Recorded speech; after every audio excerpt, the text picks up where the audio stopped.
The performer and social commentator Will Rogers once said, "Good judgment comes from experience, and a lot of that comes from bad judgment." Welcome to the A&P Professor, a few minutes to focus on teaching human anatomy and physiology with a veteran educator and teaching mentor, your host, Kevin Patton. In this episode, I talk about feedback from a recent discussion about misconceptions regarding pregnancy and abortion, and I talk about considering the mind's eye, especially when creating slides.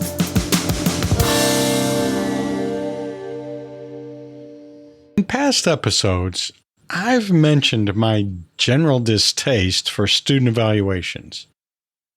But despite my best efforts, they still exist in my life. And yes, I always look at them. As I've said, I usually rate pretty well in student evaluations.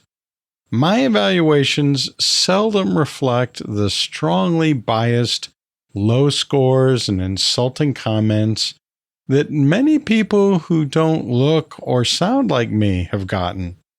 A phenomenon that has been widely documented in the literature.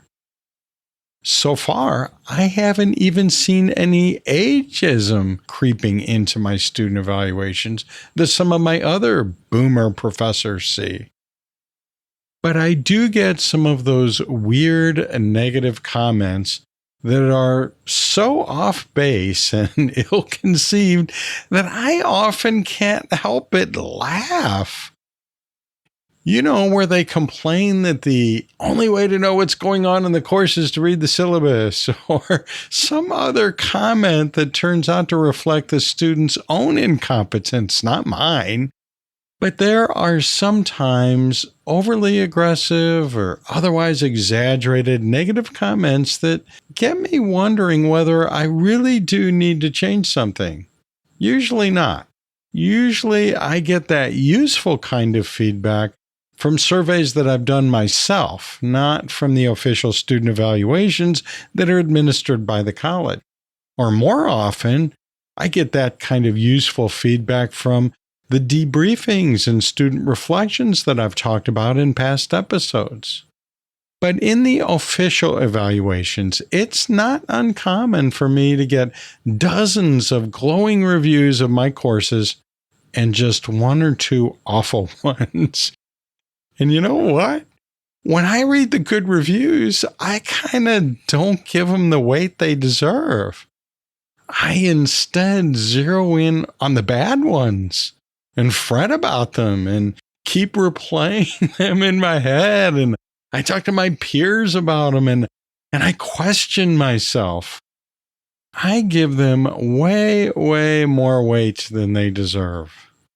But still, it's good to think about them a little bit, just in case there's something I need to improve. I don't think I'm the only one that does this. Maybe you do that too. Well, it kind of works the same way in this podcast. You may know that for almost 10 years, I had a blog of the same name, the A&P Professor, before I started this podcast. Every new episode that is released is also posted in that blog, which is still going. You can find that blog at theapprofessor.blogspot.com. So, if you follow the blog, you know when the new episode is released. And you can look at the show notes and play the episode player right there in the blog post. Some of you do that regularly. One way to follow the blog is to sign up for the newsletter version by filling out the little form in the sidebar of the blog. A service called FeedBlitz will then send you an email copy of each new post a few minutes after it's been posted. If you want to stop getting the newsletter, then simply unsubscribe using the button at the top of any email that you get from that service. By the way, here's an important tip about that regarding this and any email subscription you have. Always cancel by unsubscribing. Don't mark it as spam or filter it out of your mailbox, because when you do that, your email internet service provider will notice what you're doing and eventually mark it as spam for everyone in their service. So you may inadvertently be blocking that email newsletter for a whole lot of other people who are using that same provider.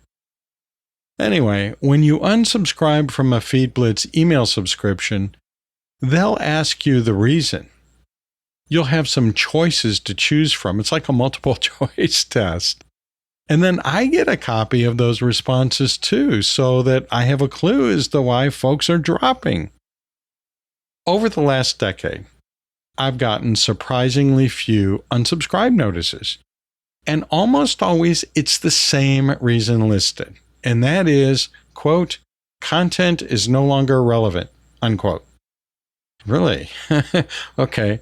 I've come to the conclusion that what that means is I'm not teaching A&P anymore. It's not relevant to me anymore. Maybe I'm no longer teaching at all, and that's why it's not relevant to me anymore. But at first, the way it's worded, I thought, oh, wow, you don't think my content is relevant to teaching A&P? How can that be? Yeah, I think I'd have worded that choice differently.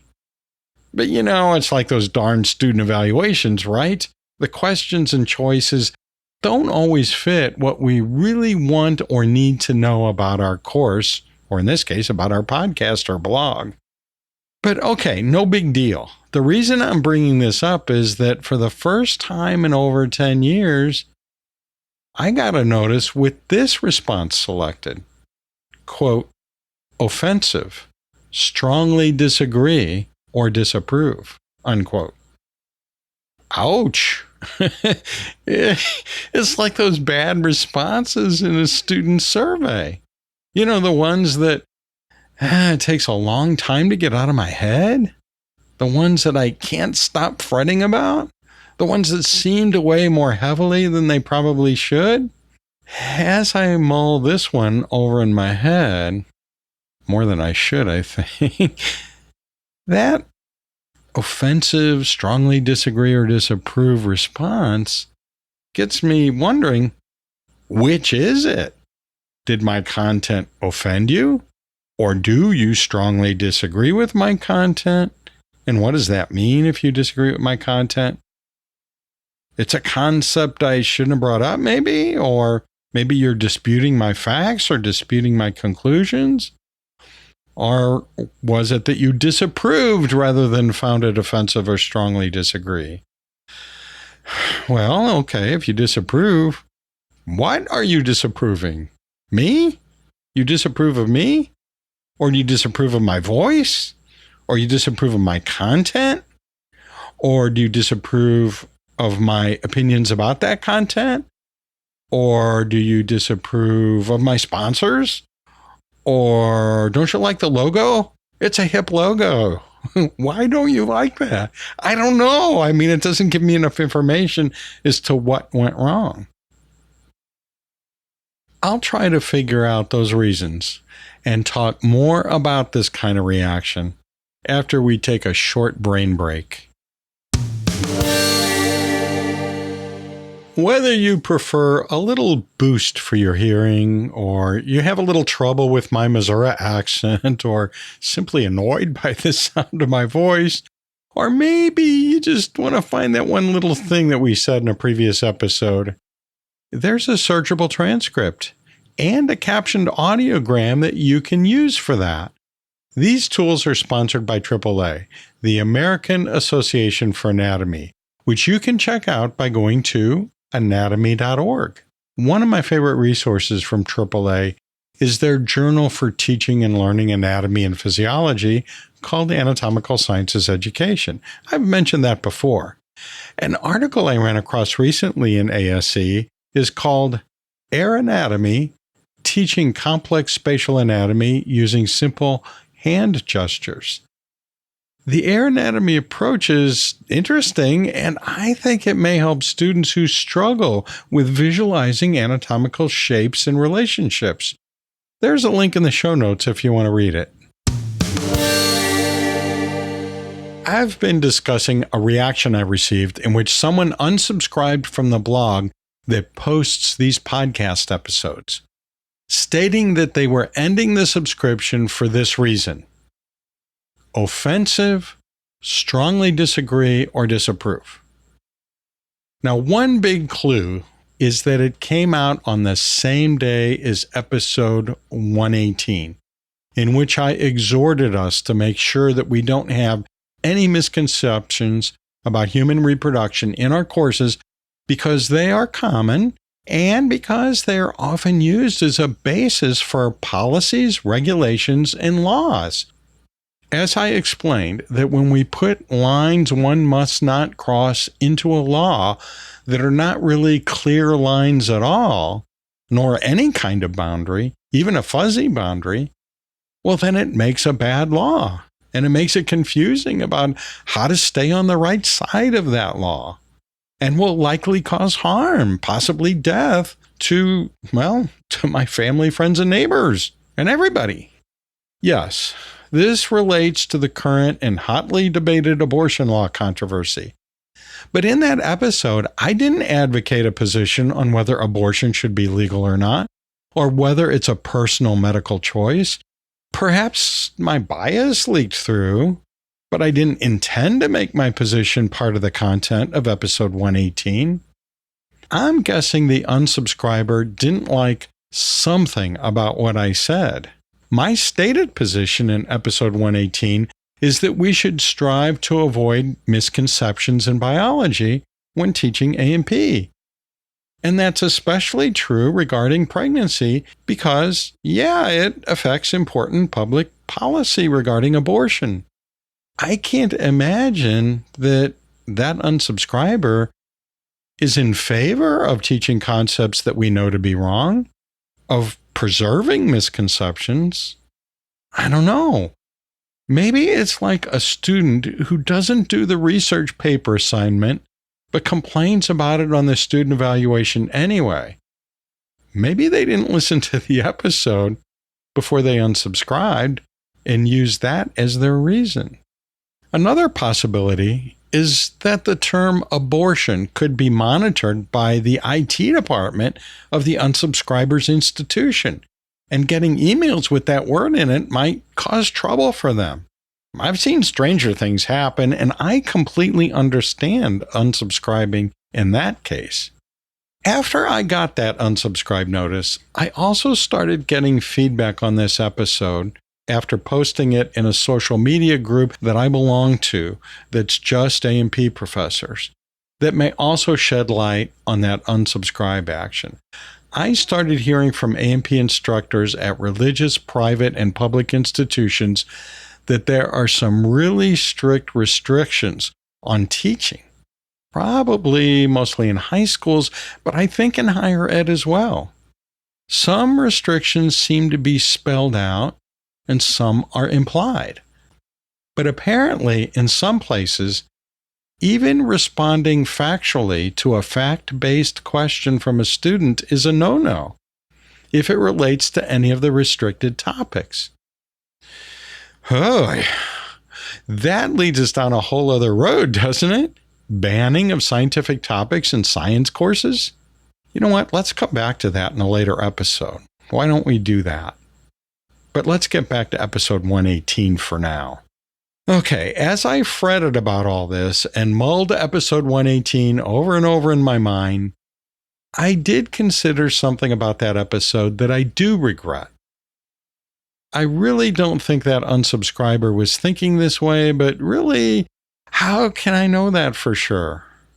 This regret of mine occurred to me before I got that notice. Actually, it occurred to me just as the episode was being released by the syndication system. But the notice got me to focus more on that regret that I have. In episode 118, when discussing pregnancy and related issues, I referred to mothers and to women being pregnant. But we know that although it's less common, a person identifying as male or as non-binary or some other non-female identity could have a uterus and could become pregnant. in the moment of recording episode 118, that variety of human experience simply didn't occur to me. But it should have. I've been trying to hold a more diverse view of humanity in my head. I've been trying to be more inclusive in my teaching and in this podcast and, well, in every part of my life. And I tripped up, didn't I? I didn't hold to my goals there. I made a mistake and I apologize for that. And I promise to use this as a learning opportunity. So if you were offended by that, or disagreed or disapproved of that, well, guess what? Me too. If I do that again, or if there's something else that troubles you, whether it's objectionable or simply something that you want to debate or have a different take on, why not let me know exactly what's going on? One option is to give public feedback by calling in or doing an interview on the podcast, or sending in a written comment for me to read on the podcast.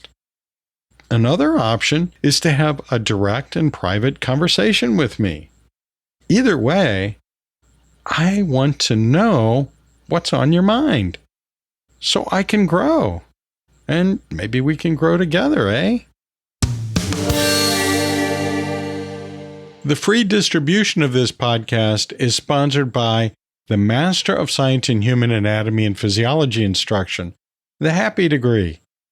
I've been on the faculty of this program at Northeast College of Health Sciences for more than a decade, and I'm still excited about all the evidence-based teaching strategies that our learners apply directly to all the major topics in the typical anatomy and physiology course.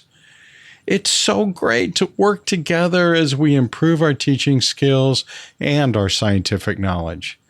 Check out this online graduate program at northeastcollege.edu/HAPI, that's HAPI, or click the link in the show notes or episode page.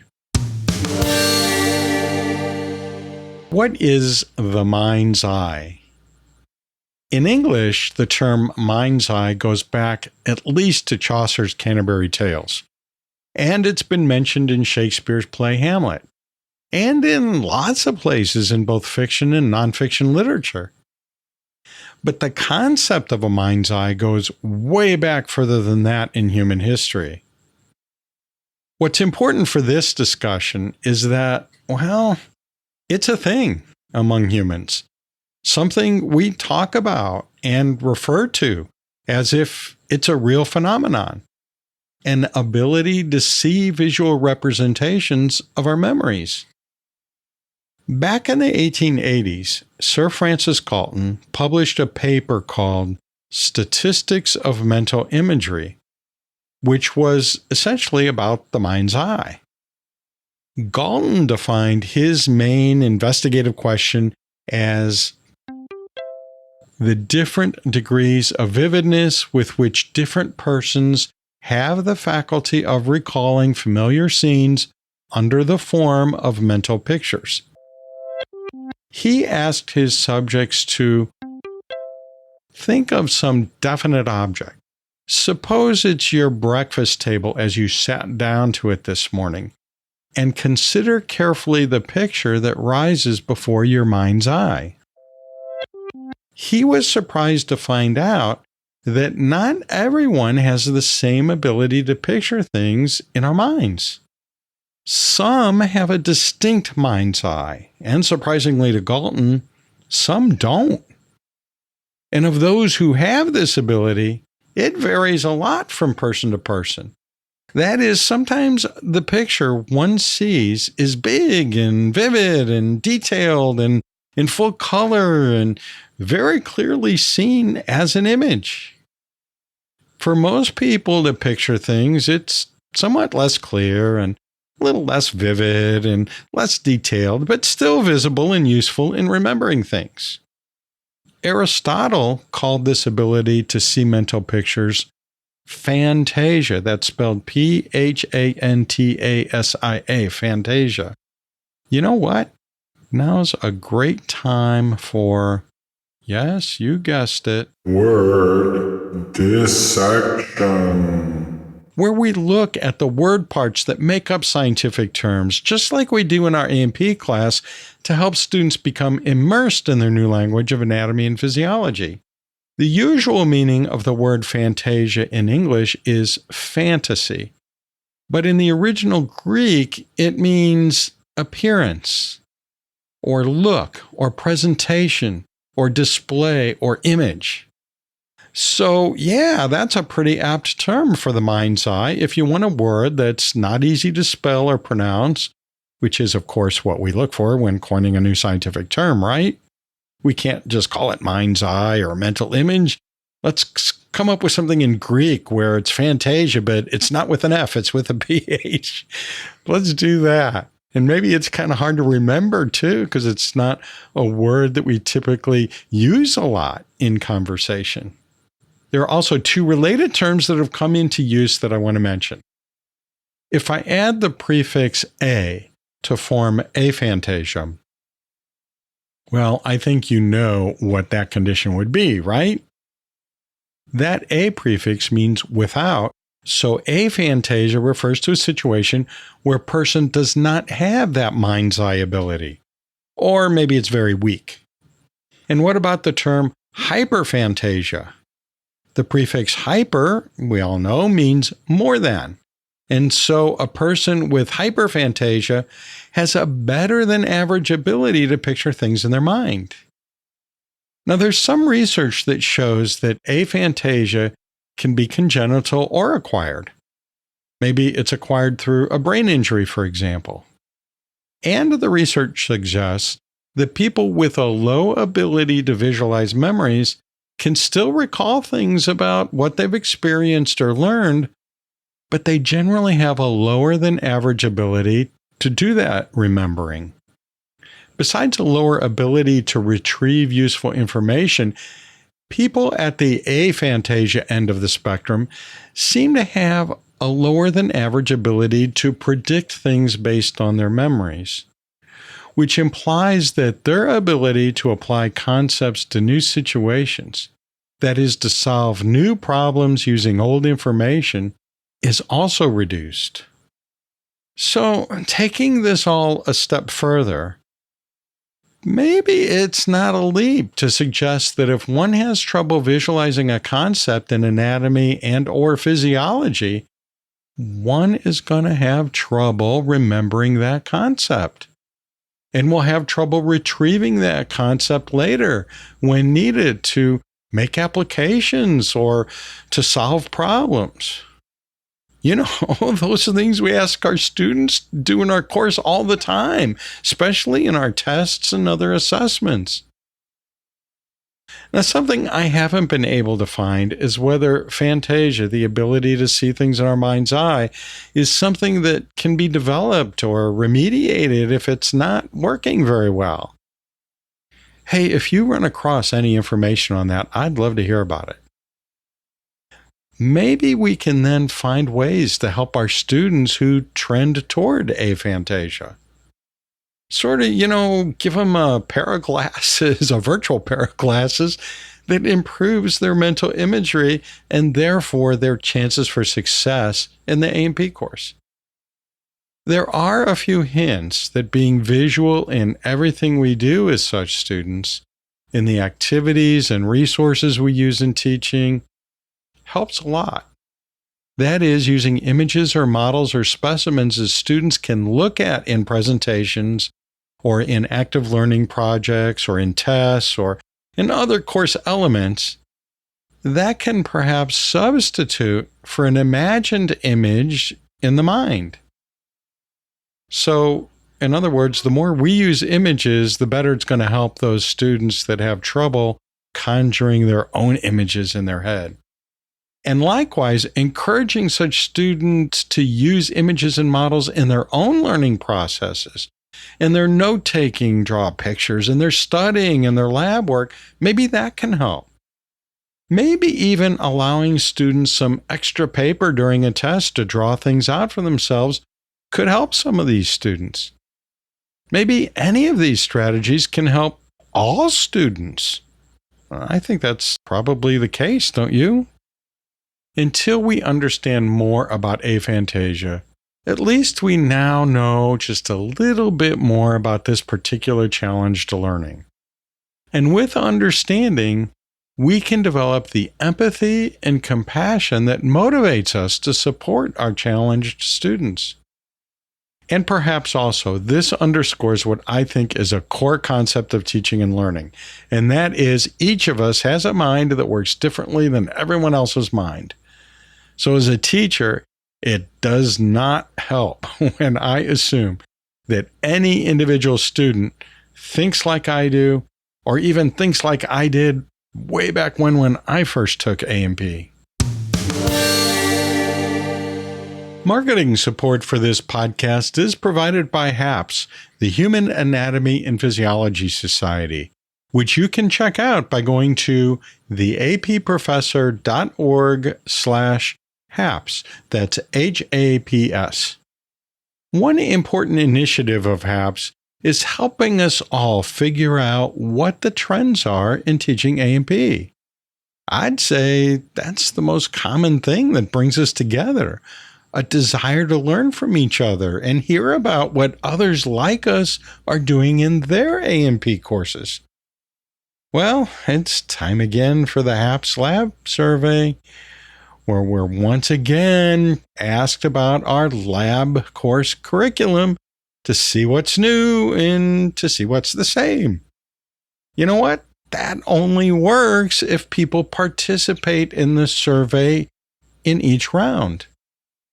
I'm asking you to do your part by going to the approfessor.org/HAPS Lab survey. That's all one word, lowercase. The approfessor.org/HAPS Lab survey. And add your input so we can get a really accurate picture of what's going on in the world of teaching lab associated with our A&P course. We can take from our previous discussion that some students don't really have a distinct mind's eye.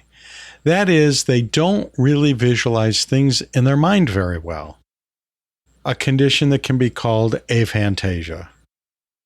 That implies that when we talk about a structure or a diagram, or perhaps even tell a story, such as using an analogy, these students need to actually see the thing, or a visual representation of the thing, because they're not picturing it in their own mind's eye. They can't do that. They don't have that ability.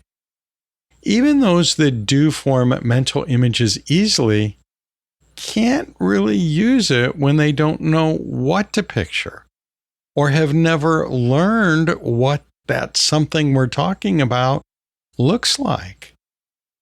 What I mean by something is an anatomical structure, whether it's a specimen or medical image or detailed diagram or simplified diagram, or maybe a physiological representation, such as an EKG graph, or the oxygen hemoglobin dissociation curve, which gives me the opportunity to once again mention one of my favorite scientific terms that it's been so long since I've been able to say this in a podcast. Carbaminohemoglobin. Oh, isn't that cool? Doesn't that make you just feel good when you hear that term? Carbaminohemoglobin. And there's a name for that feeling too, but we'll talk about that on some other podcast. But there are physiological images that we sometimes picture. I know in my mind's eye, I can picture that sigmoid curve of the oxygen hemoglobin dissociation curve, or maybe something like the cardiac pumping cycle, or a homeostatic feedback loop of some sort, or a chemical equilibrium, or, well, there's lots of different actual visual objects or visual representations that we talk about in our course, that students read about in our course, that students explore in their active learning activities in our course. Both anatomy and physiology are very visual in the way they're communicated, in the way they're taught, in the way they're understood. As I mentioned in an earlier segment, I think a good approach is to be visual, meaning provide images and models as much as we can in every aspect of our course. Our lectures and videos, that's obvious. We want to use lots of pictures there. But also in our lab activities, in our case studies and other active learning opportunities, our quizzes, our tests, and our assignments, and really just about anything in the course. And I suggested that we encourage our students to use concrete images and models, drawing or copying things into their notes as they think through solutions, as they are completing assignments or assessments, and, everything else they do in our course. Now, there's a particular direction I want to take this discussion, and that direction is not going to surprise you if you're a regular listener to this podcast. That is, how can this help us use imagery more effectively in our slides? Yes, I'm talking about slides again. How many episodes have I had about better ways to use slides in teaching? Well, this is another one, okay? We all make and use slides, right? Of course we do. We do that in classic style lecturing. We make and use a lot of slides. But even if we don't do any traditional lecturing, we probably use slides for long or short video presentations in our course, in pre-lab introductions, in course orientations, in lab or lecture reviews, when presenting case studies, in recording demos, and even outside the classroom when we're teaching our peers during a conference or workshop or speech, or even in a department meeting. No matter whether we're using one slide or using a deck of 100 slides, if we're not using mostly images with very little text, then we're just not doing it right. Now, I've made 1 million, maybe 1 billion, or maybe a gazillion slides in my 4 decades of teaching. And I've also seen about that many slides used in various presentations.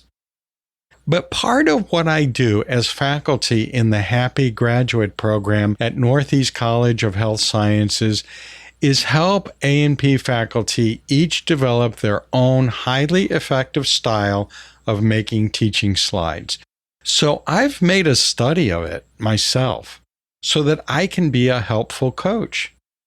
And all that coaching also means that I've been part of the process for a lot of the faculty that we're training and have been part of making not so great slides into engaging slides that really do help A&P students learn.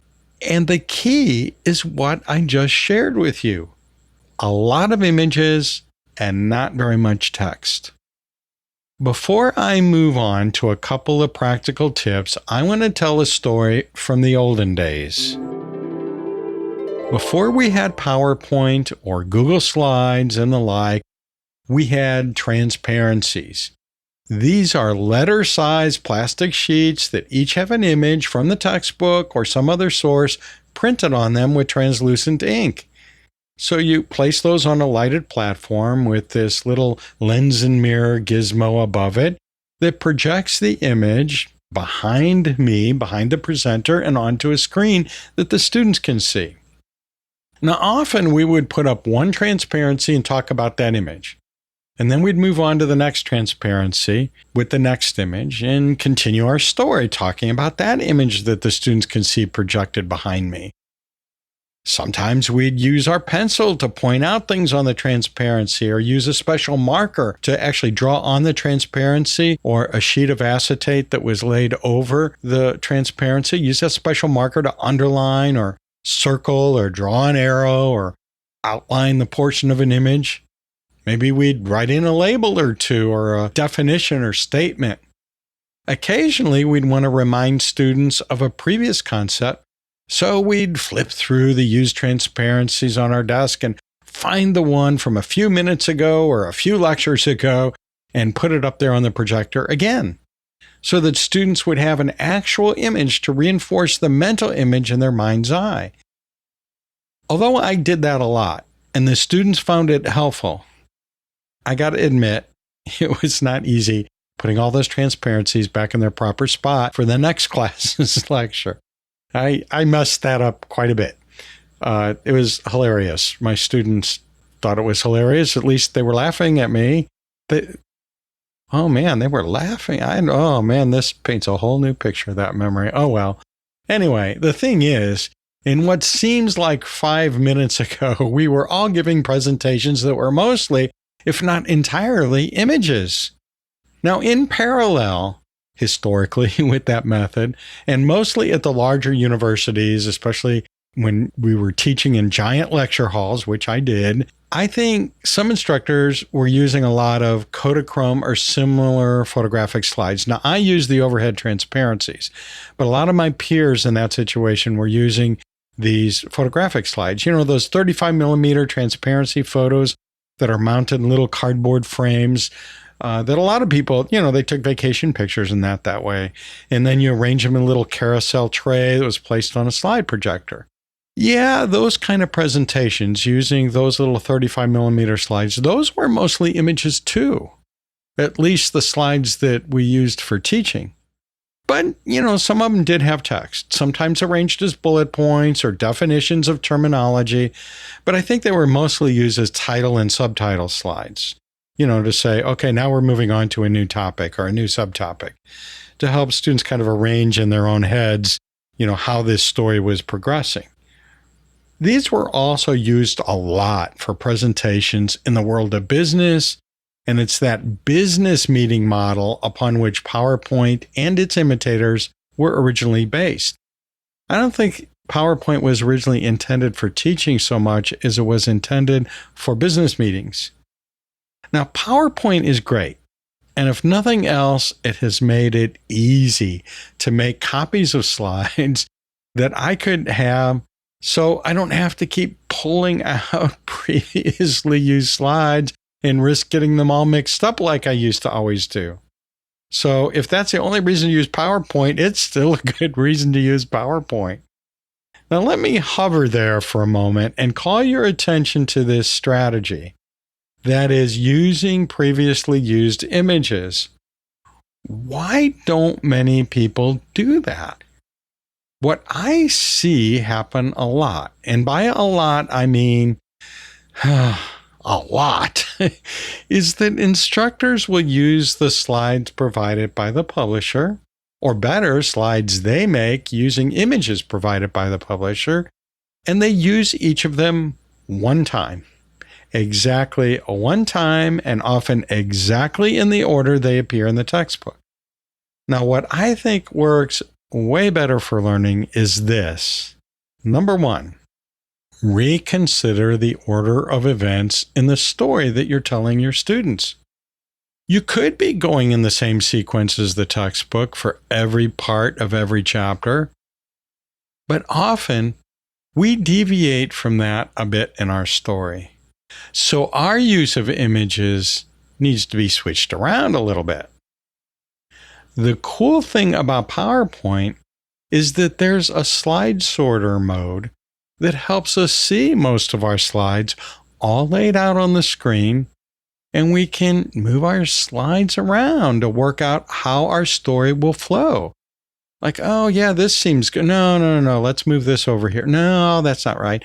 And go through it a few times to check on that flow and to change the flow until we finally have a story that the students are going to follow along with very easily. This strategy is called storyboarding, and I highly recommend doing that. I think our presentations flow better when we're really going full throttle with the techniques of storytelling, including this storyboarding technique. Now, number 2 recommendation here is to revisit images when past concepts come up again. And we know they do, right? Very early in the course, we probably use an image of phosphorylation, maybe a simple diagram of energy input allowing an inorganic phosphate to be added to ADP to form ATP. And then the phosphate group pops off the ATP with the release of that energy. Probably this whole thing is represented as a simple little cycle diagram. But doesn't that process come up a bunch of times as the course continues? Yeah, it does. Every time I turn around, here's ATP again. And just because that image was from chapter 2 in the textbook or chapter 3 or whenever it first arose, that doesn't mean that we can't use it again in chapter 5 and chapter 6 and chapter 8 and chapter 10 and so on down the line. Repeating that visual representation helps all students retrieve their learned memories and helps their brains tie new information to old information. But as we recently discussed, it also really helps students who struggle with mentally visualizing things. It brings up an image that they may not be able to bring up, at least not very clearly, in their mind's eye. We're supporting those students, and we're really supporting all students when we do that. And I'll be back with more in just a moment.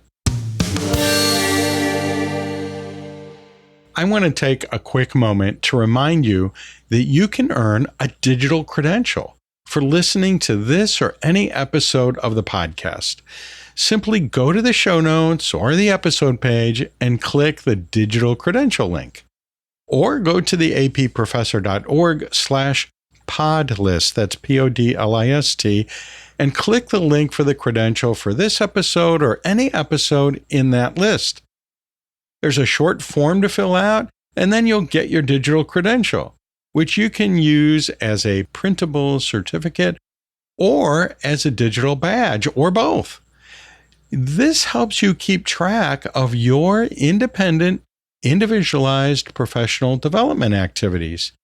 And that may come in handy when you're updating your CV, or updating your LinkedIn profile, or when you're filling out your professional development plan documentation at your institution, or when you're applying for promotion. There's all kinds of reasons why having that information organized and handy is useful to you and to others. Besides that, it gives you experience with the emerging trend of digital micro-credentials. You already listen to a hip podcast that's up to date with everything in teaching and in science. So why not be fully hip yourself and fully up to date yourself by earning digital credentials too and becoming part of that world?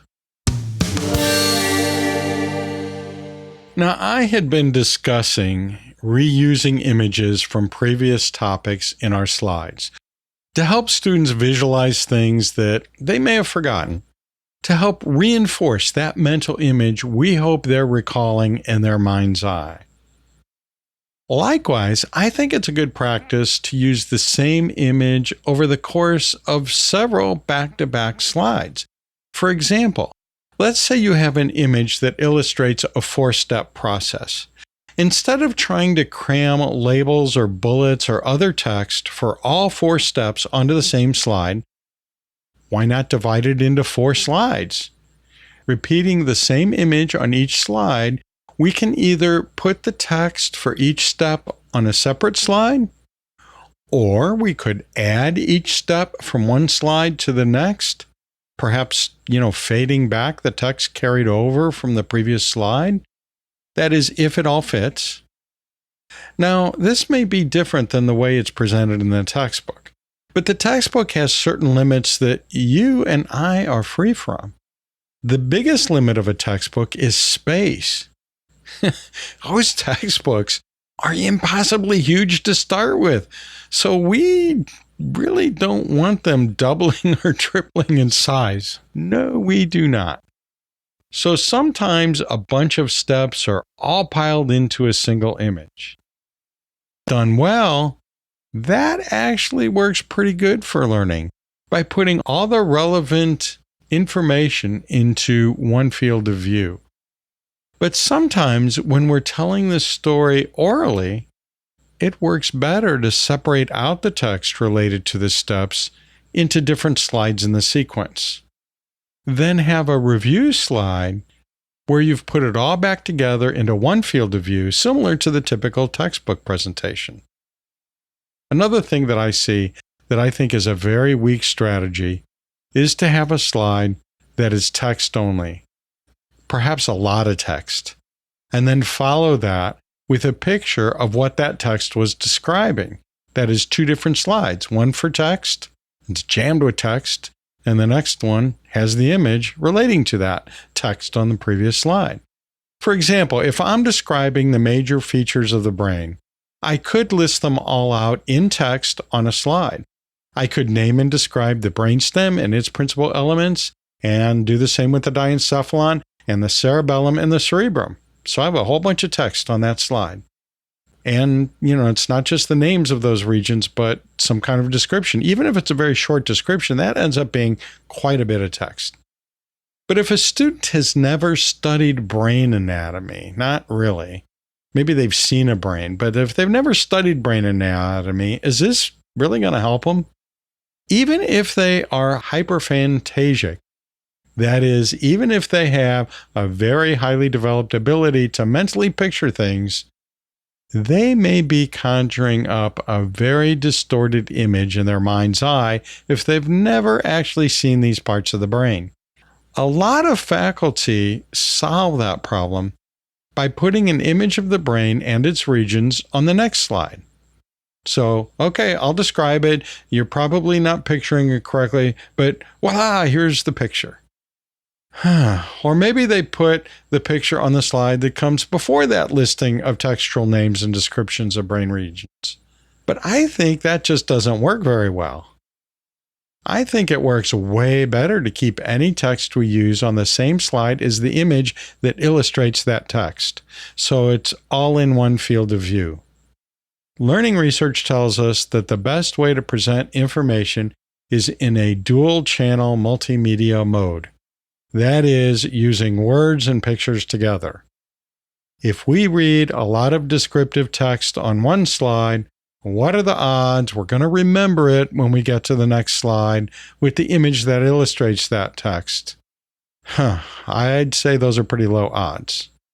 Even if we're really good, even if we have what is so-called, photographic memory, I still think we're going to have a hard time holding on to that for the, we just saw it for a brief moment, really, and now we're expected to hold that in our head as we're on to the next slide and can't go back and see that text, double check it, make sure we're right. And likewise, are we really going to hold that complex image of the brain in our mind's eye when we move to a slide that's full of text that describes that image? Yeah, no, no, we will not. It's not going to work putting it into the notes section that ends up on the handout either. Because looking back and forth between the handout and the slide isn't going to hold those two parts, the image and the text, closely enough together for effective learning. Now here's something else to consider. Why not just skip the text part of it? If we're telling the story orally, it's there. It's present in real time as auditory information alongside the image. Do we really even need the text? That's sort of a third iteration, right? We have the picture, we have the auditory information, now we have the textual information. I don't think we need the text, at least not in many cases. Something I always do with my slide decks that you may want to consider doing too is to make one separate pass after you've gotten it all ready. And in this extra pass through all your slides, this extra review, I would look at only that aspect. Do I really need the text on this slide? Or the text on this other slide? Or the text on this other slide? I go all the way through and cut the text. And sometimes I'll add another image or two. Especially those review images, those past images from previous chapters that I just mentioned a moment ago. So think about that. Picture that. In this episode, I revisited the topic of pregnancy and abortion misconceptions by bringing up some feedback that I'd received and pointing out a mistake that I made in accidentally implying that only women can be pregnant. I also discussed the concept of the mind's eye, or Phantasia, and the fact that it's variable from one person to the next. I then took that a step further by considering things that we can do in our slides to make them work better for learning by considering how we help students mentally picture concepts. You want to stir things up with your colleagues? Share this episode with them by going to the approfessor.org/refer to get a personalized share link that will get your friend all set up with this episode. If you don't see links to additional information about the topics in this episode in your podcast player, go to the show notes at the episode page at theapprofessor.org/119. And while you're there, don't forget to get hip and claim your digital credential for listening to this episode. Maybe you have some feedback or a question you'd like to hear us explore on this podcast, or maybe a tip or a strategy that you'd like to share. You're invited to call in at the podcast hotline at 1-833-LION-DEN or 1-833-546-6336, or send a recording or written message to podcast@theapprofessor.org. Well, I think that's enough for now. I'll see you down the road. The A&P Professor is hosted by Dr. Kevin Patton, an award-winning professor and textbook author in human anatomy and physiology.